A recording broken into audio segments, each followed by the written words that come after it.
Good afternoon, everyone, and welcome to today's webinar. My name is Debbie Sasko, and I'm the AVP of Information Services at UIIA, and I have with me today one of our program managers, Stacy Fagan. Today's session, we're going to provide an overview of the upcoming revisions to the UIIA that are due to go into effect on Monday, January 20th.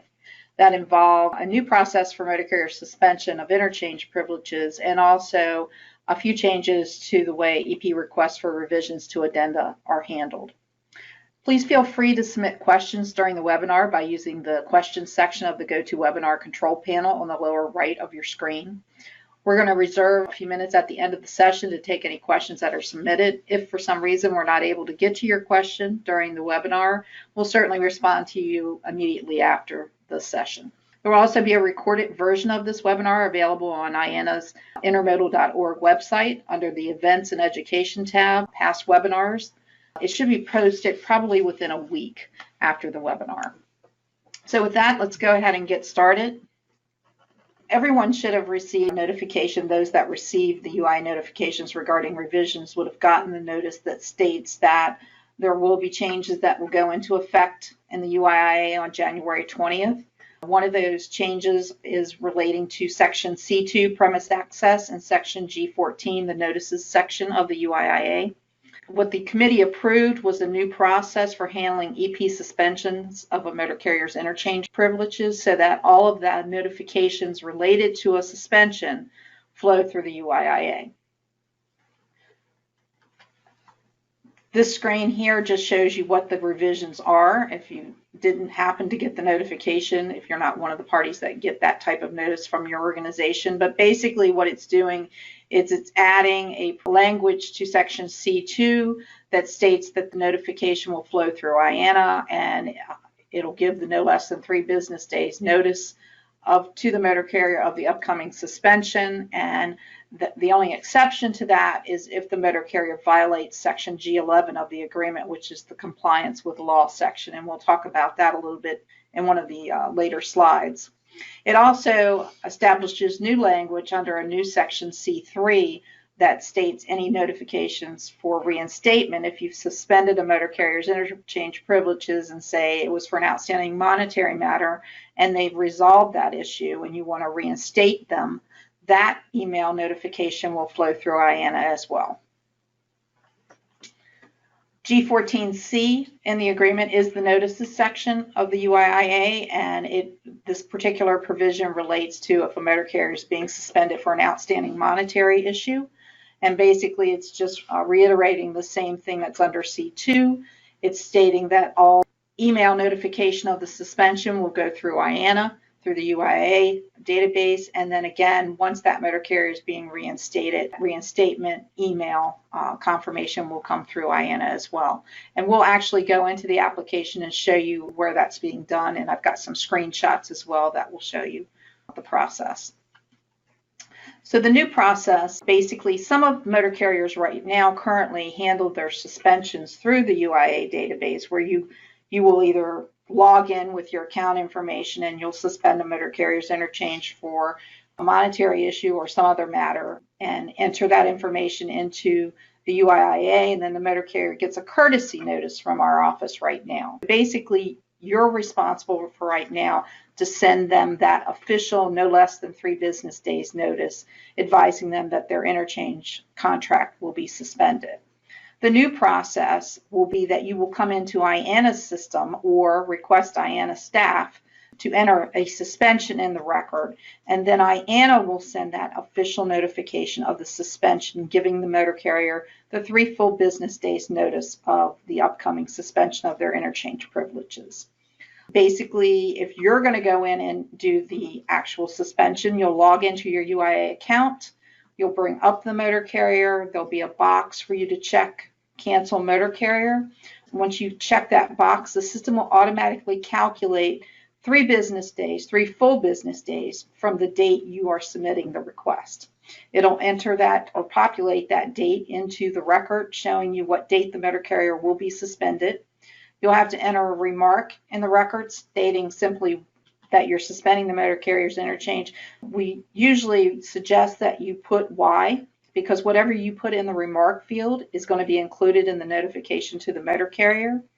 So if you're suspending it for an outstanding per diem matter, you might want to put in the remark field canceled per whoever is canceling them for an outstanding per diem matter. And then when the motor carrier gets the notice, they'll see that, so they'll know what the suspension is related to. There's also going to be a new field in the detailed motor carrier record where you currently enter this information now that will ask for the EP representative's email address. And the reason we're doing that is because it was suggested and is part of the new process that you have to give the motor carrier no less than 3 business days. So what we will do is each day of that 3 business days, we're going to send a reminder to that motor carrier letting them know that you've got this amount of time to resolve this issue or your interchange will be suspended. So as those notifications go out, the EP representative that entered that request will also be copied on the notice so that you know that this motor carrier is being notified of the suspension. We'll go over the new notices, but basically a motor carrier will get notified when you initially enter the suspension request. They'll get a reminder notice each day of no less than 3 business days, and then they'll get notified on the date of the actual suspension occurs if it's not resolved prior to that 3-day period. So each of those days, the motor carrier will receive a notice from us, hopefully to incent them to take care of the issue with you so that the suspension doesn't have to occur. And if we don't get a reinstatement on the suspension request within that 3-day period, then at 12:01 a.m. on the 4th business day, the suspension will take place and the account will be placed in a cancellation for you, your company, and that particular motor carrier. And at that point, both the motor carrier and the EP will be notified again that the suspension has actually been put into place. Here you'll see a screen that shows the EP-MC specific details section. So when you look up a motor carrier in the UIIA now, you look them up and it brings back like a summary screen, and then you click on the company name and it'll bring back a detailed record with all the motor carrier company information. And when you scroll down that screen slightly, you'll see this section that's called EP motor carrier specific details. So here's the cancel motor carrier block that you'll check when you want to suspend a motor carrier's interchange. It will then, the system will calculate 3 business days from the date you've checked this box, and that's the date they're going to enter here. So that's the date the suspension of the motor carrier will take place. Here's the remark field where you're going to enter the date. You can enter the date, who it was entered by, and if it was for a per diem matter or a lost stolen matter, whatever you would like the motor carrier or you think would be useful for the motor carrier to see when they get that notification. And then this will be the actual new field that we added, which would be the email address of the EP representative entering the information, because this is the party that's going to receive the email reminders when we send them out, because you're actually the one suspending this motor carrier's interchange, so we want you to know what the progress is in regards to the account. This is an example of that same screen, and if you were going to reinstate the account, what you would need to do is you would simply go in and remove the checkbox. When you do that, this date will automatically disappear because you're reinstating the account. You would need to modify your remark to say that today you're reinstating the motor carrier's account, and you don't have to do anything with the email address. You can leave that in place. That's fine. And then what will happen is the motor carrier and you, as the equipment provider representative, will be notified that the account has been reinstated. We also made a change on the motor carrier page so that when a motor carrier logs into their account, in addition to receiving the email notifications from our system, there also will be a new link for them that'll say pending and or current EP suspensions. So if an account has suspensions in place, this link will be present so that the motor carrier knows that there's an issue with certain providers that may have suspended their interchange. If they click on this, they'll bring up a list of the companies that the equipment providers that have currently either have a pending suspension in place for them or have actually suspended their interchange agreement, so that they always have a record of who they're having issues with, so that they hopefully can take care of that problem before this actual suspension occurs.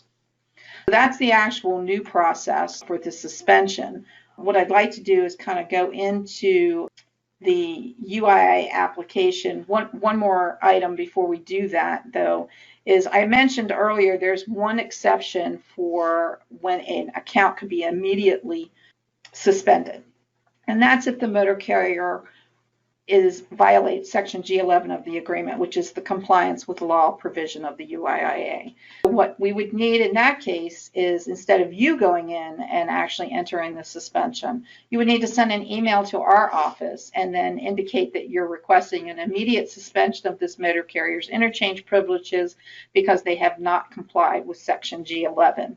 And G11 basically states that a party has to comply with all state, federal, local, and regulations, laws, and if they don't, then in those instances they could be immediately suspended, and staff at UIIA has the ability to override the 3 business days process and push the suspension through. If that's the case, the motor carrier will be notified that their account has immediately been suspended, and the reason why is because they have not complied with Section G11 of the agreement.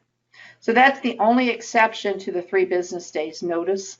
In that case, in that particular case, the motor carrier suspension would become effective immediately. Let's go into the application, and we'll just bring up an EP's account, bring up a motor carrier.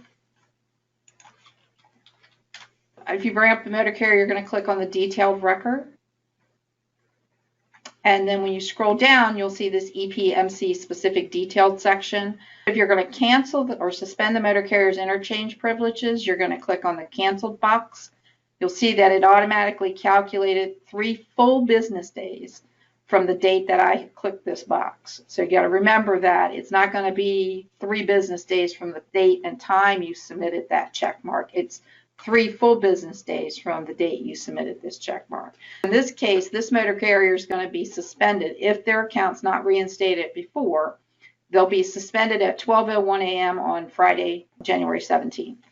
And then I would want to come over to the remark box, put a remark in, might say canceled per DSASCO for outstanding for per diem matter. And you can put whatever you want. You can put an invoice number, you can put whatever you want under the remark field. But this information, whatever you put here, will actually be printed on the notice that goes to the motor carrier, the email notification.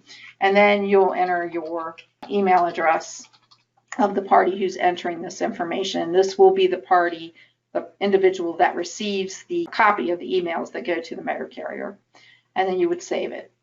And at that point, the motor carrier is going to get notification that a suspension was entered for their account. And I have a copy. They'll get a notice that basically states that an equipment provider below plans to suspend their account, and in accordance with C2 and G14C, which are the suspension provisions within the agreement, they're being given the 3 business days notice. It'll give them the contact information. It'll give them whatever reason that you put in the remark field, and it'll tell them the date the suspension is become effective. This letter here is not related to the one I just entered. It's just a sample so that you can see the type of email that they'll get. And it'll advise them that they should contact the provider to try to resolve the issue with them. So hopefully that the suspension will not take place. Now, if I want to go back in, say the motor carrier's paid the per diem matter for the issue and I want to reinstate that account, I would simply go in, uncheck the canceled box. As you can see, the date disappears. I want to go over and I want to modify my note to say that I've reinstated the account. And you don't have to remove the email address disappears as well, and you click save, and then the motor carrier and the provider would be notified that the account's been reinstated. So they'll get the same type of email notification, except it'll say that the account's been reinstated. That's basically the process. Now, those that would prefer to send an email, because I know some of the lines now, they don't do their own, they don't log into their own account and do the suspensions, which you have the ability to do so. But if you would prefer and you feel more comfortable having staff do that for you, you can send your emails just like you do now, saying that you wish to suspend a motor carrier's interchange. And then we will go in and do just what I showed you, which you would have the ability to do as well.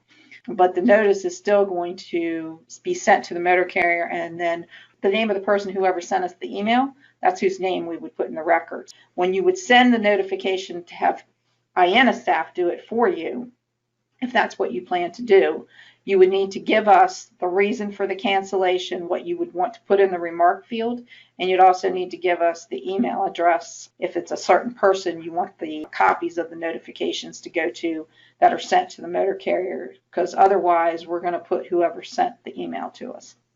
That's the actual suspension process. It's really not a lot different from what it is today. The only thing is that the official notification of the suspension will be coming from UIIA now versus coming from the EP directly. Now, some of you, I know I've had some equipment providers ask why I send statements out giving like a final summary of outstanding invoices, and that's fine. You can continue to send those if you wish to do so to the motor carriers to let them know that they have that outstanding issues with you. But when you're ready to suspend their account, that suspension email notification needs to come from UIIA in order to comply with the new provision that will go into effect on January 20th. So you'll have to come through our system and enter it, or as I said, you can send us an email and we'll enter it for you. Same thing with the reinstatement. You'll come through our system and reinstate the account, or I'll send an email to us and then we'll reinstate the company for you. To the types of notices that the company, the motor carrier will get and the EP will be copied on that actually entered the suspension. Again, we'll have an initial notice of suspension. So when you come in and first put the suspension in the system, the motor carrier will get notified and you will receive a copy, whoever's entered it. There'll be daily reminder notices during that 3 business day period on day 2 and day 3 that the issue has not been resolved and that they're going to be suspended on this date at this time. If for some reason you come in and say you enter today's date as a suspension, and then you start talking to the motor carrier and you say to the motor carrier, okay, we're going to grant you an extension, and you want to change that suspension date, you can do so. You can go into the record, put a date in there, and then when you click, the date will be already in there, so you can modify the date once the date's already in there. So say you come in today and you want to put a date, you put the date, check the box and the date of 1/13, and it puts the date of 1/17 in the record. Then you decide to put the date of 1/25 in the record. That 3 business day period is going to start over again. It'll be 3 business days from the 1/25 that the motor carrier would then be suspended. But you can always modify the date if you want to do so. And then the immediate suspension notification is when the G11, section G11 comes into play. If they've not complied with the compliance with law, then you have the right to suspend their interchange immediately. And then the reinstatement notice, of course, is when you have the matter hopefully resolved and it's been taken care of and you're going to reinstate the motor carrier's account. We would send a reinstatement notice to the motor carrier, as well as you would receive a copy of it. That's the new motor carrier suspension process. Again, it'll go into place on January 20th. If you have any questions regarding this portion, you can either submit questions or you can send information to me directly if you would prefer to offline. The next section that I wanted to go over briefly was just the EP addenda review process. Right now, the language in the agreement requires that if an EP wants to submit a request to modify their addendum, they have to submit it 90 days in advance of the effective date that they want the addendum to go into place. The revised language will allow changes to existing economic terms. So for example, anything related to your free time or per diem dollar amount, number of days, if that's going to change, then that type of revision would not require the committee's review, and it doesn't require their review now. But instead of it being a 90-day effective date, the new language that'll go into place on the 20th will allow a 30-day effective date from the date the notice is sent to the motor carriers. If you submit a request to me and you say, Debbie, I want to change my per diem rates, you give me that change, we review it, we draft the notice, we get it back to you, you look at it and approve it, and then the effective date then would be 30 days from the date we date the notice to go out to the motor carriers. Other types of addenda revisions, like if you're adding new language to your agreement or you're adding a new process, those types of revisions will still go to the Intermodal Interchange Executive Committee for review. It's called the IIEC. And that group is the group of industry representatives that oversee the agreement. They have ocean, rail, motor carrier, and equipment leasing company representatives on the committee. So what happens is when we receive a request for a revision, it goes to the modal IIC members. So if it comes from a steamship line, it goes to the ocean carrier and the motor carrier members for review. They have 15 business days from their receipt of the information to provide any comments on the proposed change. And then what we do is if we get any comments back from that group on the proposed language, say they have concerns with the language, we would then summarize that information and provide it to the equipment provider that submitted the change to us. And what we would do is if the equipment provider doesn't agree with the suggested changes from the committee, then we would schedule a conference call of both the equipment provider and the modal IIC representatives, which would be the ocean and motor reps. And then it gives the EP the opportunity to address IIC's concerns. So it gives you a chance to explain, this is why we feel this language needs to go into our agreement, and address any questions they may have related to it. Once the conference call is scheduled and the equipment provider addresses the committee, then the equipment provider will be asked to step off the call. And then after that, the modal IIC members will take a vote as to whether they feel the proposed language is inconsistent or conflicts with the agreement. If the majority of the IIC modal members do not believe the language is in conflict or is not inconsistent with the agreement, then the language becomes approved and we come back to you, let you know that the committee's approved the language, and then we'll draft the notice to the motor carriers of the change, and it'll be a 30-day effective date from that date. If the majority of the IIC members do feel that the proposed language is inconsistent or poses a conflict with the base UIA agreement, then the item will be placed on the agenda for the next IIC meeting for the full committee to review and vote on. And the committee usually meets 3 times a year, usually in February, May, and October.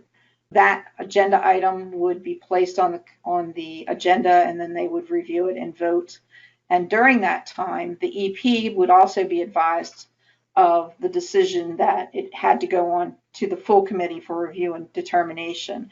And so the EP would also be invited to submit any type of proposed revisions to the base agreement. So depending on why the committee felt the language was inconsistent or posed a conflict, as the equipment provider, you would be able to say, okay, well, if this item's not addressed in the UIA now, maybe it needs to be addressed, and here's proposed language on why we feel it needs to be addressed, and then allow us to include it in our addenda. And then the committee would review that item as well as the proposed language at the next meeting. All of that is to conform to the UIA addendum template that's in the back of the agreement that has a list of the items that can be addressed in the EP's addenda. That's kind of the new process for the EP addenda review request. It kind of expedites the change if it's just a change to your free time and per diem, because it doesn't require you to do a 90-day effective date. It will require you to do a 30-day effective date from the date we send the notice out. The other types of changes will continue to go through the regular process that we have now, where it goes to the IIC for modal members for review, and then from then on, depending on the outcome of that, it may go through if the committee doesn't feel the language poses a conflict, or it may have to go to the full committee for further review and discussion and final vote on the proposed language that's been submitted. With that, those are the upcoming changes that will be going into effect on Monday, January 20th. Stacy, do we have any questions? We do not. Okay, it doesn't appear that we have any questions, so hopefully everyone, this was helpful to show you how the new process works, but certainly if you have any questions regarding the motor carrier suspension of interchange privileges, feel free to reach out to me directly. You can reach me by phone at 301-982-3400 extension 352, or by email at debbie.sasko@intermodal.org. Appreciate you taking your time this afternoon, and have a good afternoon. Thank you.